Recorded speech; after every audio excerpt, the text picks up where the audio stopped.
Here's the latest audio research news from the transmitter. FDA describes objectionable conditions at New York State Psychiatric Institute by Brendan Burrell. The U.S. Food and Drug Administration has rebuked the Institutional Review Board, IRB, of the New York State Psychiatric Institute in New York City for failing to follow federal regulations governing human studies. According to a March 21st warning letter posted on the FDA's website last week, the Institute's IRB, which is led by Corinne Rogers, did not report to the agency that a participant died by suicide during a 2021 clinical trial. The IRB also failed to share information about serious and ongoing noncompliance by the trial's principal investigator, the letter says. The agency also wrote that the IRB violated federal requirements that at least one non-scientific member be present at meetings that review proposed research. Non-scientist members are often lawyers, ethicists, or members of the clergy who make recommendations about informed consent documents, among other topics. Failure of the IRB to prepare, maintain, and follow required written procedures raises concerns about the adequacy of the IRB's review process for ensuring the protection of the rights and welfare of human research subjects, the agency wrote.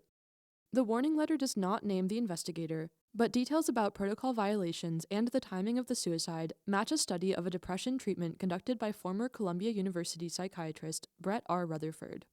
The FDA sent a separate warning letter to Rutherford also on March 21st and noted that his failure to follow his approved study protocols significantly impacts the safety of study subjects.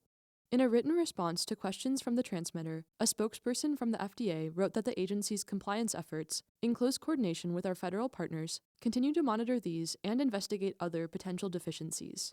Last June, the Office for Human Research Protections, OHRP, at the U.S. Department of Health and Human Services halted all HHS-funded clinical research being conducted at the New York State Psychiatric Institute.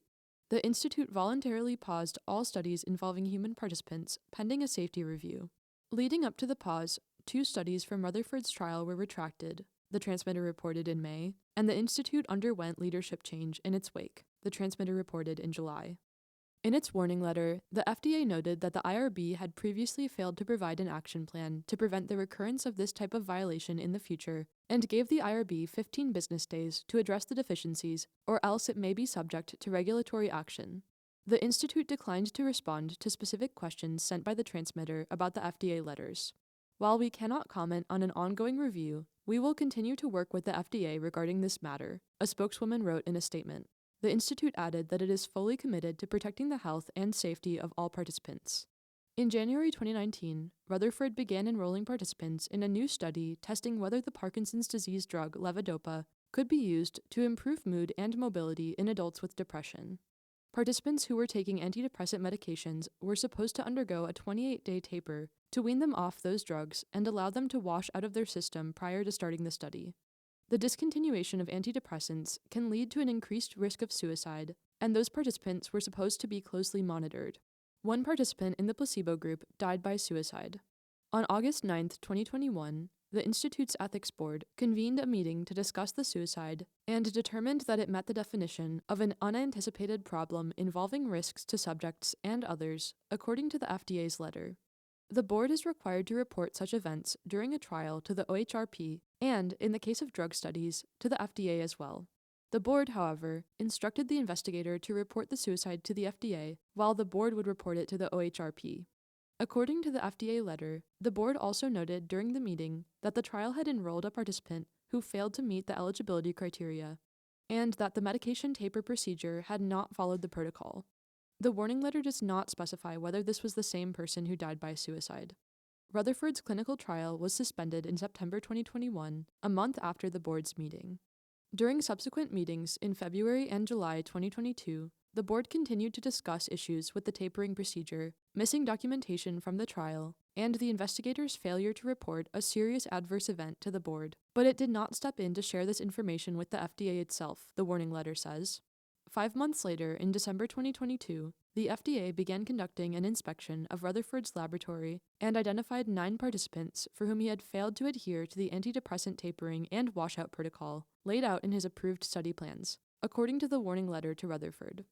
The letter notes that a report prepared by the New York State Psychiatric Institute's Office of Research Compliance and Integrity and other institutional officials found that none of those 9 participants were harmed by their participation in the study.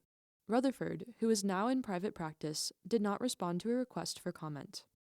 In his January 27, 2023 response to the agency, he acknowledged insufficient oversight of the study protocols, but stated that the primary intent of the medication-free period was to protect data validity rather than subject safety, according to the warning letter.